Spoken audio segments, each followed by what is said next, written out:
Bonjour mes grands amis d'Electric by Franco, c'est Franck Nana, promoteur de la chaîne Electric by Franco. Aujourd'hui, n'est-ce pas, j'ai eu la chance de travailler avec des chaudronniers, plombiers, en fait, avec cette équipe-là qui est chargée de la maintenance de cet équipement.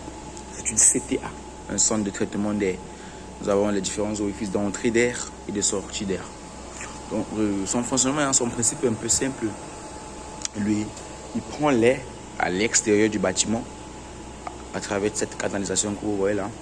Puis à l'intérieur, l'air est traité. L'air, bien sûr, elle est traitée. Une partie de l'air est directement conduite dans le bâtiment, comme vous voyez là. Et puis,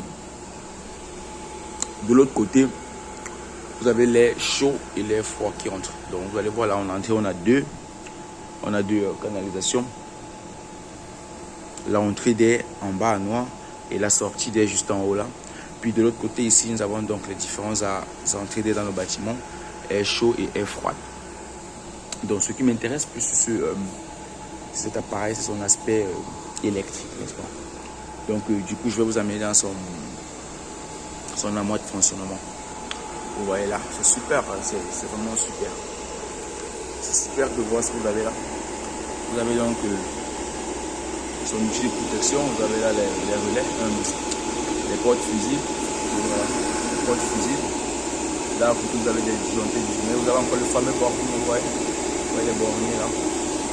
Là, vous avez donc les variateurs de fréquence, juste là. Parce que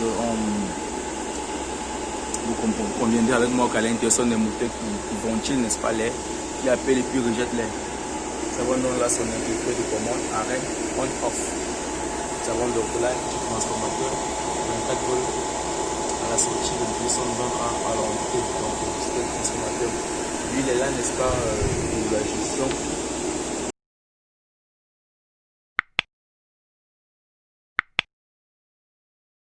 Comme je disais tantôt, ce petit transformateur là, il est là pour la gestion de la partie commande. Donc vous pouvez voir là ce petit contrôleur de phase. Il a le contrôleur de phase. Juste à côté de ce petit thermostat. N'est-ce pas, comme ça contrôle la température ambiante du local. Et puis déclenche aussi la température seuil. Dès que la température seuil est dépassée, il envoie, n'est-ce pas, un signal à ce ventilateur, cet extracteur d'air là qui se met à tourner, histoire de réguler la température à l'intérieur de ce local en fait.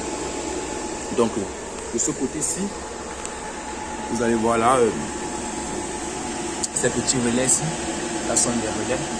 Chaque relais comme ça a une fonction bien précise. Là, nous avons le bornier de connexion. Là en bas, des borniers de connexion. C'est vraiment super les amis. Là on a un switch. Voilà où moi j'interviens parce que ici il était question, n'est-ce pas, de faire fonctionner ce petit cet automate. Parce qu'il est question, n'est-ce pas, d'implémenter ce qu'on appelle BMS autant pour moi, Building Management System. Donc c'est tout simplement un système qui permet de centraliser la gestion, n'est-ce pas, d'un bâtiment.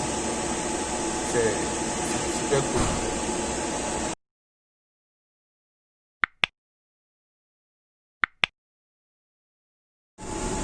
La BMS alors, n'est-ce pas, elle permet de centraliser la gestion de tout équipement automatique à partir d'un seul serveur.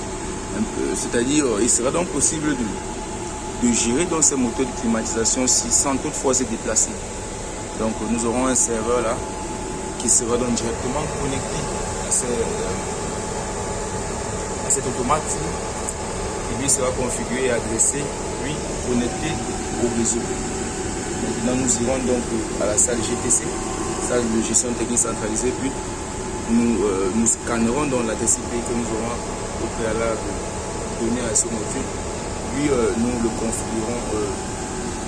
configurerons, n'est-ce pas, pour pouvoir l'utiliser à distance, quoi.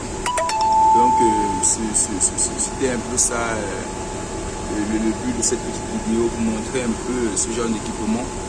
Là nous avons un petit switch et puis des patch cords qui ont